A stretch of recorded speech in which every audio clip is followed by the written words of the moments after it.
pagi, Bapak Ibu dosen sekalian.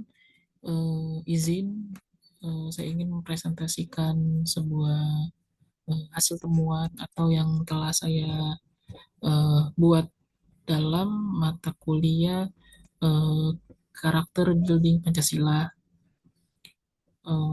Dan ini sebagai tugas akhir ujian juga. Terima kasih sebelumnya Ibu telah memberikan saya kesempatan.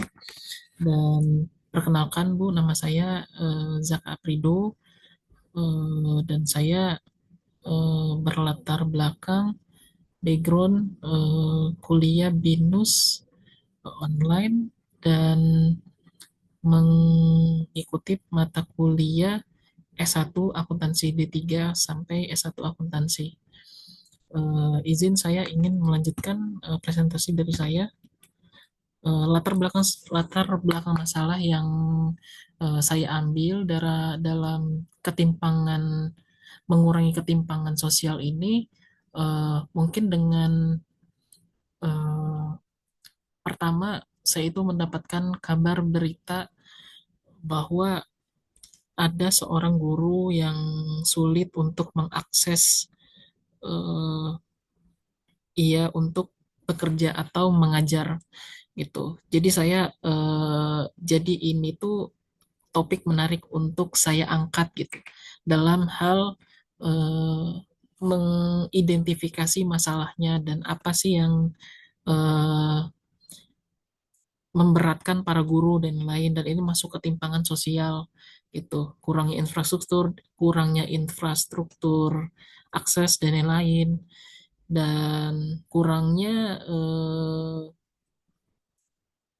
guru-guru kita dalam mengajar gitu.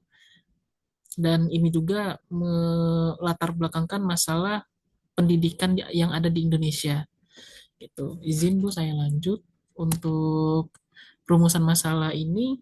Saya itu ingin menyimpulkan apa sih faktor penyebab ketimpangan sosial yang mempengaruhi ekonomi, terus apa yang faktor apa sih yang penyebab ketimpangan ekonomi yang terjadi di Indonesia, baik di tingkat nasional maupun antar wilayah gitu, terutama untuk perdesaan.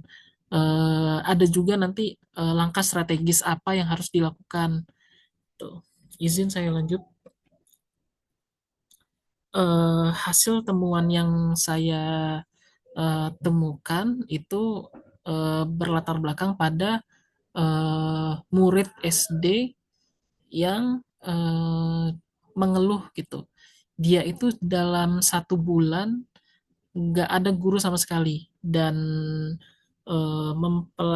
dan tidak bisa belajar gitu, tidak bisa belajar dan lain. Dan murid itu sangat ingin belajar, tapi aksesnya juga susah, terus dan tidak ada guru yang bisa mengajar karena akses susah. Pertama, emang yang pertama masalah pertama yang dihadapin para guru dan para murid itu akses yang susah gitu. Dan eh, masalah teknologi juga memungkinkan, eh, masalah teknologi yang tidak didapat oleh orang-orang di desa atau wilayah gitu. Jadi orang-orang desa atau wilayah itu, masalah pertama itu tuh tidak ada akses yang memadai, dan kedua itu tidak ada teknologi, dan yang ketiga yang saya tahu dalam kasus ini tuh tidak ada listrik yang bisa dipakai di sekolah itu. Kepala sekolahnya pun bilang kalau listriknya itu di situ tuh tidak ada listrik gitu. Jadi sangat susah untuk eh, pertama untuk mengecas HP atau membuka materi-materi yang ada di ponsel dan lain. Jadi sangat susah. Jadi masalah utama dalam mengajar-mengajar ini yang pertama adalah emang transportasi, dan juga harus didukung oleh teknologi yang memadai gitu. Dan saya juga menyimpulkan beberapa solusi yang mungkin bisa diterapkan oleh pemerintah gitu, yang saya pikirkan. Jadi solusi pertama itu adalah mungkin meningkatkan infrastruktur transportasi yang memadai. Dan kalau emang tidak bisa meningkatkan infrastruktur transportasi, mungkin bisa dilakukan bisa diadakan rumah dinas dalam untuk guru-guru atau eh, untuk guru-guru dan semuanya, baik PNS dan non PNS. Dan yang kedua mungkin ada perbaikan jalan sehingga guru bisa dengan mudah mengakses jalan dan menuju ke lokasi sekolah yang biasa tempat dia mengajar. Dan mungkin solusi yang ketiga ini tuh jadi alternatif atau opsional sih. Untuk sementara mungkin bisa dilakukan belajar dengan daring gitu. Jadi apa yang bisa diterapkan di daring gitu. Waktu COVID juga sebenarnya bisa lancar sih untuk belajar dengan daring gitu. Jadi seharusnya tidak masalah untuk belajar dengan online gitu. Kalau murid-murid juga memiliki gadget dan lain-lain. Kalau tapi yang saya pikirkan lagi ini kan mas di desa ya. Di desa itu kemungkinan susah untuk mendapatkan akses jaringan dan akses jaringan dan gadget yang memadai gitu.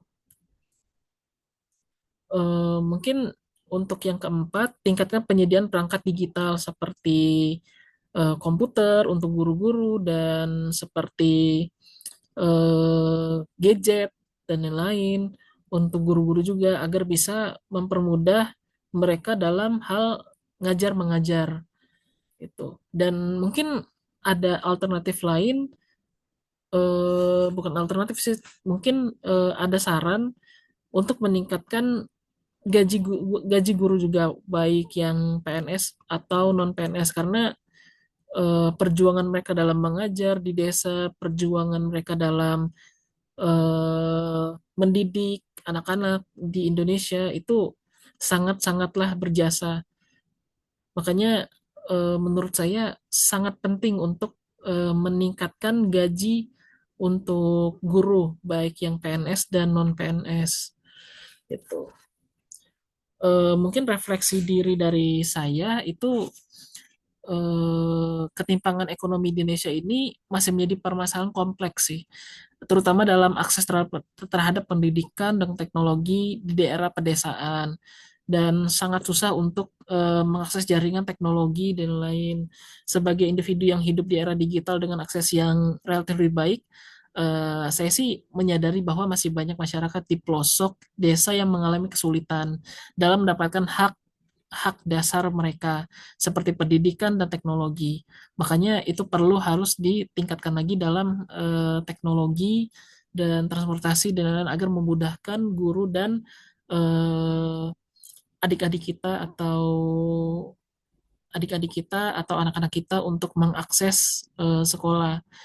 Baik, mungkin saya ini bercita-cita ingin bukan berharap eh, bahwa anak-anak sekolah itu mendapatkan sesuatu yang apa yang didapat di kota juga gitu. Jadi semuanya rata dan adil.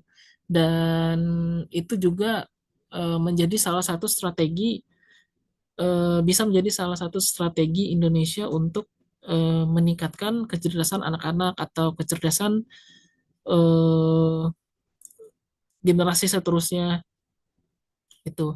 Jadi jangan sampai ada ketimpangan sosial atau yang ini pintar, yang ini rendah gitu. Anak kota lebih pintar dan sedangkan anak desa kurang pintar gitu. Jadi saya berharap jadi bisa setara gitu.